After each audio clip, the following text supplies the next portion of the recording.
Hi, welcome to Digging for Truth, where we explore the authority and reliability of the Bible. I'm your host, Henry Smith. The time has arrived for the yearly cacophony of confusion and misinformation about the origins of Christmas. But fortunately, my colleague Bryan Windle is here to straighten out the mess and help us to set the record straight. Bryan, welcome to the Digging for Truth studios. Good to have you here, man. It is so good to finally be live and in studio with you here. This is fantastic. All these times that we've done this remotely. All virtual. And you are here from Canada? Here from Canada, yeah. It's great. It's great to have you here in the studio. Well, we have a fantastic subject lined up. Yeah, every year when my calendar flips to December, I know I'm going to start seeing those pagan Christmas memes showing up in my social media feed. So I thought I want to address the issue of this supposed pagan roots of Christmas, and we'll do it using memes and try to look at actual history and see what it says. Yeah, I'm really glad that you have dug into this. I've kind of kept an eye on your Facebook posts over the last few years about this subject, and we finally decided let's do a Digging for Truth episode. So let's take a look at the first myth. You want to say Christmas myth? We'll call it. Myth number one is the date of Christmas. December 25th. Tell us about what the real historical record tells us. That's right. So this urban myth goes something like this. The Christians chose December 25th as the date of Christ's birth, to celebrate the date of Christ's birth, to counter the feasts, either the Sol Invictus feast or some say the Saturnalia feast. The problem with that claim is that there is no historical evidence for that. In fact, the historical evidence contradicts that rather than the Christmas feast coming after the Saturnalia or the Sol Invictus feast, it's actually the other way around. And so when you actually track the history, here's what we do. So unlike the resurrection of Jesus, which has been celebrated right from the beginning of the early church, the celebration of Christ's birth didn't come until later in church history. And so the first we start to get of Christians trying to figure this out is in 195 AD. This is Clement of Alexandria. He writes, "And there are those who have determined not only the year of our Lord's birth, but also the day. And they say that it took place on," and he gives a couple of different dates, May 20th or April 19th or 20th. And I give the modern dates because he was using the Egyptian months, which we don't know anything about. Modern people generally don't know about. So that's 195. Then 211 AD, we have Hippolytus of Rome, who in his commentary on Daniel notes that Jesus was born 8 days before the calends of January. That would be the earliest attestation we have to December 25th, identified or associated with Christ's birth. Now, to be clear, to state right at the beginning, we don't know when Jesus was born. We celebrated on the 25th of December, but we don't know. But 211, remember that date, that's the earliest reference we have to that. The earliest reference that we have to a celebration associated that comes from 336 AD. We have a calendar which notes a list of martyrs' feasts, and in that it says 8 days before the calends of January, December 25th, the birth of Christ in Bethlehem of Judea. So what that means is that by 336, Christians already have a feast day associated with the birth of Jesus. Now, when is the earliest reference to a Roman celebration on that date? It comes from 354 AD in a very famous calendar there, and it says, the part for December 25th, the birth of Invictus, games ordered 30 chariot races. Now, it doesn't say Sol Invictus, but most scholars think that's who it's referring to. I do too. But here's the thing. If you look through history at the Sol Invictus feast, it was only 354 that we have reference to December 25th. It was actually, we know from early Roman proclamations, it was celebrated on August 8th or August 9th or August 28th. In 274, Aurelius instituted games in honor of the Sol Invictus, and so worshiping the sun god, and they were held October 19th to 22nd. And within this calendar of 354, we see those dates as the primary dates. So here's the thing, the contention that Sol Invictus was held on December 25th, if it was, it's tentative and it's much later.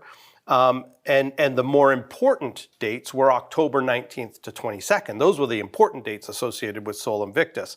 And so it does not, the timeline doesn't work for people who say Christians copied the Romans. Yes. In fact, some suggest it was the other way around.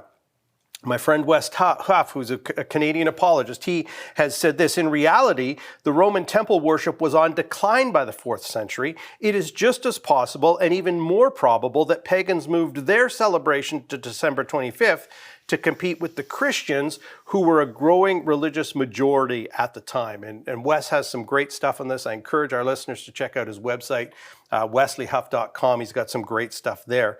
And what about Saturnalia? It was never associated with December 25th. Macrobius actually wrote a book on it, and he honoring this Roman god of seed and sowing, and he says that it was celebrated on the 14th before the calends of January, which basically means that they celebrated it on December the 19th. And then when Julius Caesar reformed the calendar, he moved it 2 days earlier, so December the 17th. So those who suggest Saturnalia just don't know what they're talking about, because it was never associated with December 25th. So there you have it. There's the historical record. Well, I would call that a smackdown, Brian. It's very interesting. A couple of thoughts that I had here. A couple of early chronologists, Hippolytus or Hippolytus, the tomato, and Julius Africanus are serious scholars. I'm not saying others weren't. In my own research on Genesis 5 and 11, I've read their work.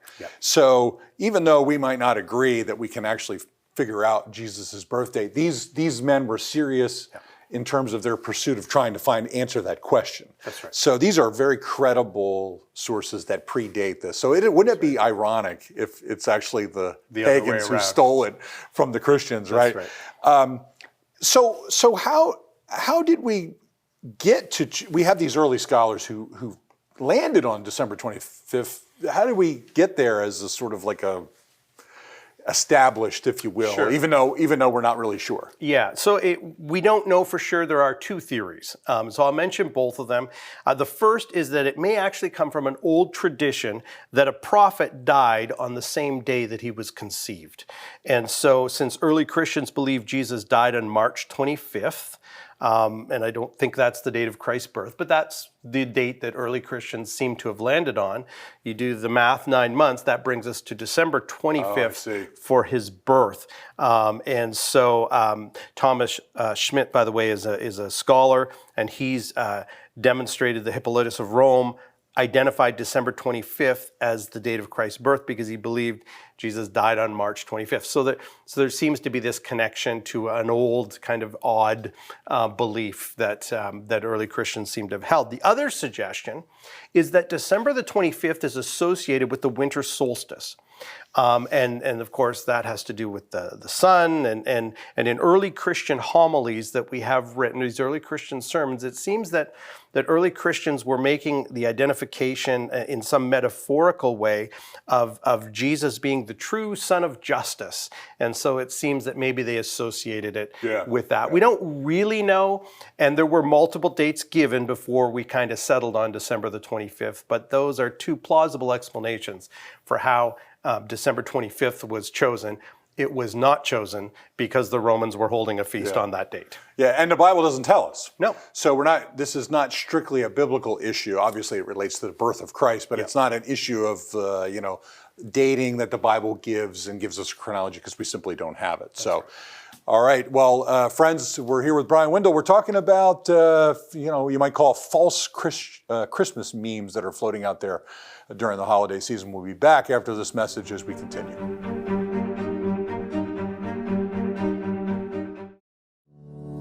Bible and Spade is a non-technical quarterly publication published by the Associates for Biblical Research. Written from a scholarly and conservative viewpoint, Bible and Spade supports the inerrancy of the biblical record and is a must-read for both the serious Bible student and anyone asking if they can really trust the Bible. Archaeological evidence, properly interpreted, upholding the history of the Bible. Subscribe today at BibleArchaeology.org.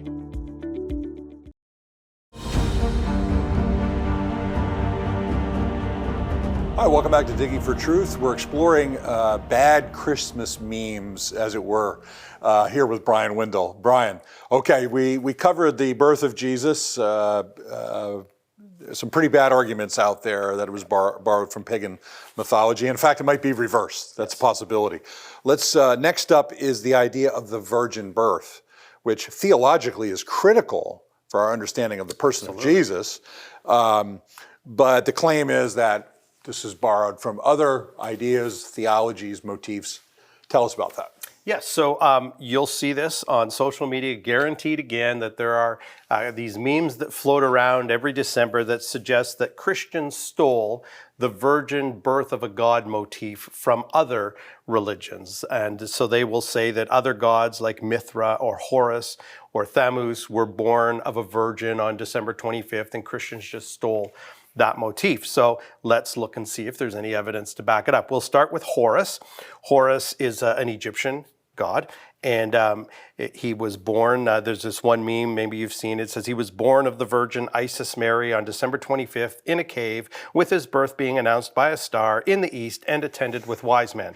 So that's pretty specific. So when you dig into this and you look at the history and you actually read the ancient Egyptian writings, what you will discover is that there is no date associated with the birth of Horus. He was not born in a cave. There's nothing historically about that. There is nothing historically about a star, and there is certainly nothing historically about wise men. Someone trying to make up a meme just threw a whole bunch of stuff on there and hoped that it would stick. And sadly, there are a lot of young people in particular who look at social media and they see these and they accept them. So what do the texts say? Here's what they say. Horus is the son of Osiris and Isis, was not born of a virgin.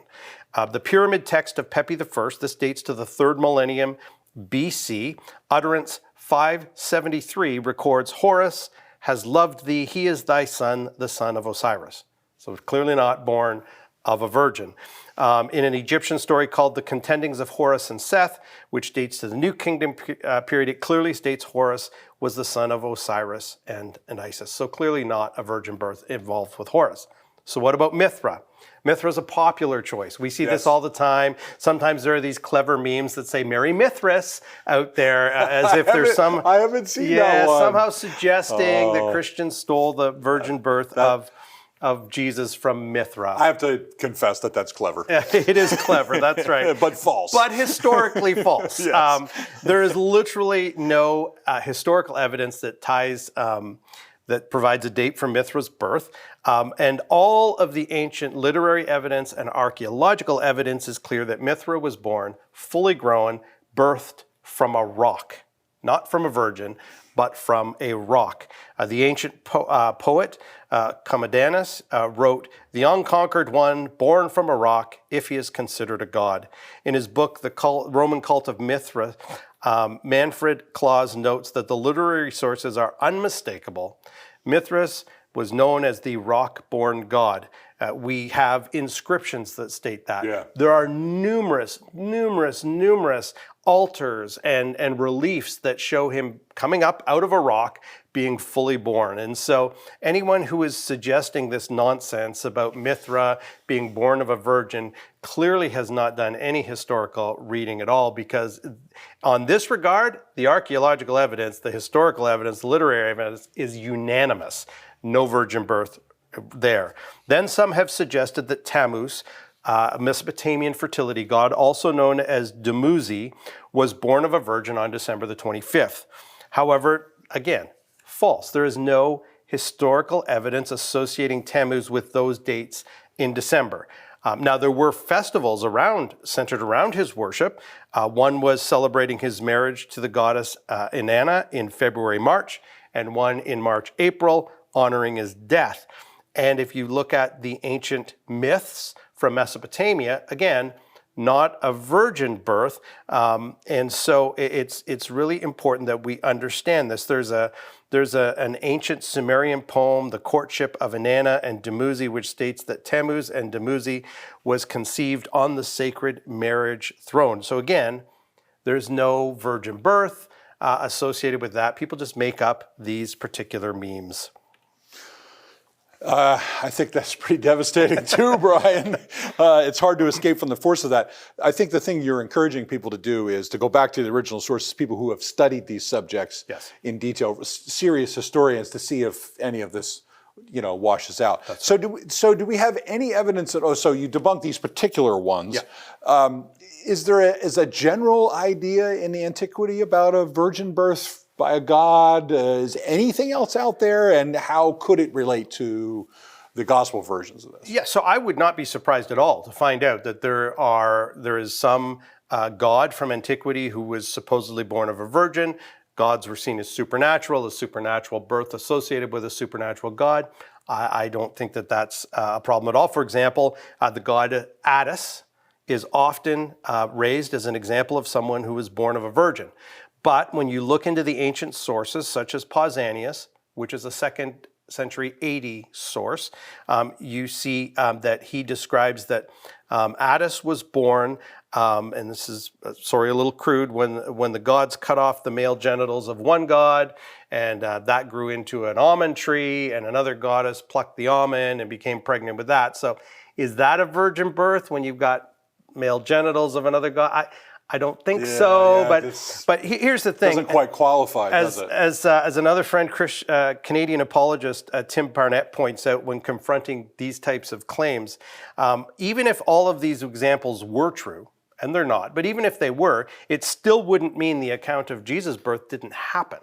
And so that's an important point, because people who use this are making some fallacies. They're using the genetic fallacy, dismissing a belief as false because of its supposed origin, without ever proving that there is a causational effect there, right? And so then there's the false analogy. Just because two stories appear similar, they must be the same in meaning and purpose. There's the post hoc fallacy, claiming these myths existed first, so Christians must have copied them. Right. And that's what most of these memes are based on. And so I don't think if you came across a particular ancient god who had some supernatural birth, that wouldn't be surprising to me at all that ancient people thought that. That has nothing to do, no bearing on the historical documents which tell us that Jesus was born of a virgin in Bethlehem. And I think that those earliest historical records we have from the Gospels are accurate, historically accurate, and have been borne out that way over time. And to that, I mean, that's great. Not only the historical evidence, but the logical aspect of it. I think it's important to point out these logical fallacies. The other part is, Matthew's gospel is dripping with references to the Old Testament. The idea that a dyed-in-the-wool Hebrew like Matthew would appeal to pagan mythologies based on, first of all, he refers to Isaiah. To talk about that in terms of prophetic. And his whole gospel is just dripping with Old Testament allusions. The idea that he would draw on paganism is just strains credulity in and of itself. So, okay, friends, well, we will be back right after this message. Don't go away.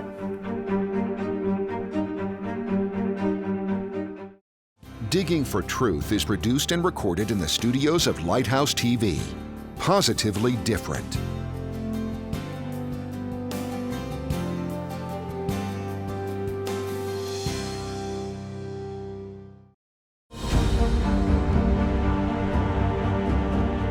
Hi, welcome back to Digging for Truth. I'm here with Bryan Windle, my friend and colleague here at ABR, and we are discussing, problematic Christmas memes. Problematic probably being a generous term. Yes. Our next subject here has to do with symbols and traditions, and maybe we want to kick off with the Christmas tree. Yeah, so this pagan meme, pagan Christmas meme, says that many of the symbols that we use at Christmas time that we love actually have pagan origins. And so Christmas tree, for example, now to be clear, ancient people did worship trees, right? Maximus of Tyre records that worshippers in Greece lie on the ground and that the oak tree delivers oracles to them. He also notes that the Celts worshipped a statue of Jupiter made from an oak tree. And so yes, ancient people did worship trees. Idols were made from trees. This is a far cry from me decorating a pine tree with tinsel and lights for a non-religious reason. And so now here's the one interesting thing is that there are some people who will use a verse from Jeremiah that talks about decorating trees and that kind of thing. And they'll say, see, you should not decorate trees for Christmas. But when you go and look at that passage, what it's talking about is making trees into idols. Yes. And so he specifically, the passage goes on to say, their idols are like scarecrows in a cucumber field. They cannot speak. They have to be carried. They cannot walk. Do not be afraid of them, for they cannot do evil. Neither is there any good into them. That's in Jeremiah 10. So as long as you're not worshiping your Christmas tree as a god, then I don't think there's anything inherently wrong with Christmas trees as a fun tradition. We love it at our house. Just because ancients worshipped a tree does not mean that Christmas trees are related in any way to them. Actually, what we have, according to the Oxford Handbook of Christmas, the ancient, this tradition goes back to 16th century Germanic roots is where it comes from. So, okay.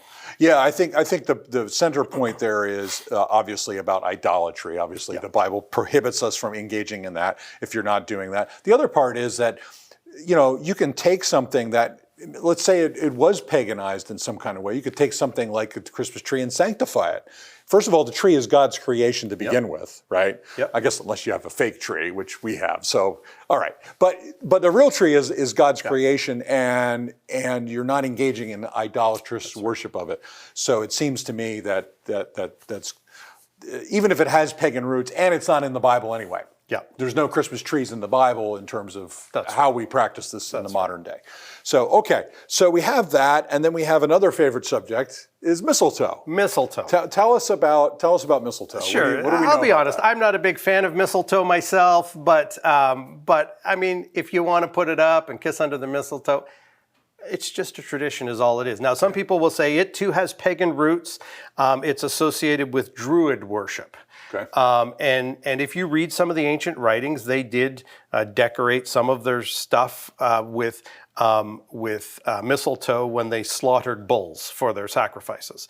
So I guess if you're going to slaughter bulls for sacrifices under your mistletoe, maybe avoid that if that's what you're doing. Yes. But again, this is just it's not a religious rite at all. It's a quaint tradition. It goes back to the earliest reference, again, 17th century England. About a decoration for Christmas. That's all it is, along with holly and rosemary and stuff like that. And so, again, I don't think that this has any roots in pagan idolatry, as it's often stated. That historically, it just doesn't jive.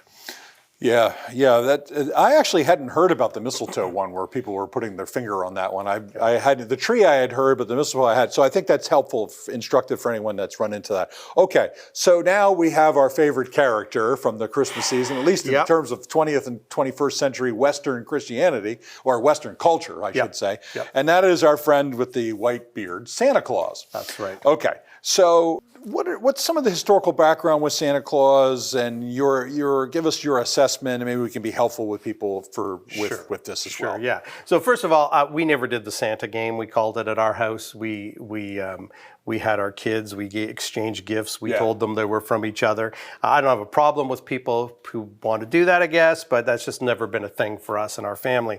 But to try and link Santa to paganism, and some people try to link him to the god Odin, being a white beard, riding on a horse, and giving gifts, is actually, it's not quite historically accurate. It actually goes back to an actual person named Saint Nicholas, who was a Christian bishop who is said to have given bags of gold to 3 poor daughters for their dowry, and this predates what we know of the Odin myths, and that this Saint Nicholas then had a feast day on December the 6th, and then that got moved to December 25th, and people started doing gift giving in his honor, and then that, of course, we get Santa Claus from the Dutch because Saint Nicholas became known as Sinterklaas in Dutch.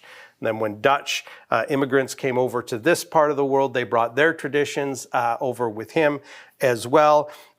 And so that's kind of where we're tracking it. And then, of course, Santa Claus, as we know him today, almost everybody in North America agrees that the current picture of him goes back to a very famous poem that was published in 1823 in the Sentinel of Troy, which begins with the words, "'Twas the night before Christmas, when all through the house not a creature was stirring, not even a mouse." Now that poem was titled A Visit from St. Nicholas. And so rather than having pagan roots, it appears that Santa Claus, if you track the reiterations of him, actually goes back to a Christian bishop. And so now, I happen to think that Christmas has been commercialized and to the point that it overshadows the true meaning of Christmas. Of course, I agree. And the whole idea of Santa and giving gifts, I believe, distracts from the real meaning of Christmas. In our house, we get up on Christmas morning. We love to gather together. We read the Christmas story, the biblical Christmas story. We spend time in prayer before we exchange gifts with each other. But this idea that Santa has pagan roots and Christians who celebrate Christmas then are engaging in paganism of some kind, historically inaccurate, just inaccurately. All right, Brian. Well, we got about a minute left here. Maybe you could summarize this. I mean, we've joked around a little bit here, but like sometimes these things do take hold in people's minds and hearts, and we always want to be helping people guide them to the truth, right? So I'll let you close the show with some final thoughts about this and why we've done this episode. I think that I know of people who have left churches that celebrate Christmas in honor of Christ's birth.